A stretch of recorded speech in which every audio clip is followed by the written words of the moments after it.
আর ভাইয়ের নাম হলো ইব্রাহিম। সর্দানার মাথাতে ফোন দে সর্দান হদি ভাইয়া আরো সোর মানে কি কমান্ডার আসিল কেম ওয়ান মাদে ইয়ে গোর মাথাতে হাজ করতে তো ফোন দে সু আর ভাইয়ের মানে কিডন্যাপ করে ফেলে। স্বর্ণালঙ্কার বিক্রি করে 8 লক্ষ টাকা মুক্তিপণ, তবু রক্ষা মেলেনি। এখন প্রাণ বাঁচাতে ক্যাম্প ছাড়া রমিদা। প্রশাসনকে তথ্য দেওয়ার অপরাধে এখন প্রাণনাশের শঙ্কা।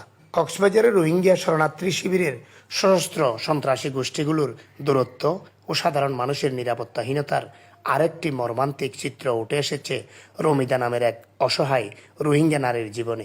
মিয়ানমারের মংডু জেলার সাহাব বাজার গ্রামের বাসিন্দা রমিদা জন্মের পর থেকে সংগ্রামের মধ্য দিয়ে বেড়ে উঠেছেন। ছোটবেলায় হারিয়েছেন মা বাবাকে। একদিকে পারিবারিক সুখ, অন্যদিকে মিয়ানমারের সামরিক বাহিনীর নির্যাতন, ভয়ভীতির মধ্যে কাটছিল তার জীবন। মা বাবার মৃত্যুর পর 6 ভাই বোনের দায়িত্ব নিজের কাঁধে তুলে নেন রমিদা। 2017 সালে মিয়ানমারের রোহিঙ্গাদের উপর সামরিক অভিযান ও নিপীড়ন শুরু হলে প্রাণ বাঁচাতে বাংলাদেশে পালিয়ে আসেন রমিদা ও তার পরিবার। আশ্রয় নেন উকিয়ার ক্যাম্প 1 ইস্টের ব্লক বি এলাকায়। সেখানে শুরু হয় তাদের শরণার্থী জীবনের নতুন সংগ্রাম। জীবনের নানা প্রতিকূলতার মধ্যেও একসময় বিয়ে হয় এক বিবাহিত রোহিঙ্গা যুবকের সঙ্গে। কিন্তু সংসারে শান্তি স্থায়ী হয়নি। প্রথম স্ত্রীর সঙ্গে বিরোধের কারণে সন্তান জন্মের পর সেই সংসার ছেড়ে দিতে বাধ্য হন তিনি। পরে আবার ভাই বোনের নিয়েই ক্যাম্পে বসবাস শুরু করেন। কিন্তু নতুন করে নেমে আসে আরেক দুঃস্বপ্ন। রমিদার অভিযোগ, চলতি বছরের ঈদুল আজহার প্রায় 20 দিন আগে তার ভাই ইব্রাহিমকে অপহরণ করে নিয়ে যায় রোহিঙ্গা সশস্ত্র সংগঠন আরসুর সদস্যরা। ভাইকে উদ্ধারের আশায় নিজের শরীরের স্বর্ণালঙ্কার বিক্রি করে প্রায় 4 লক্ষ টাকা মুক্তিপণ পরিশোধ করেন তিনি।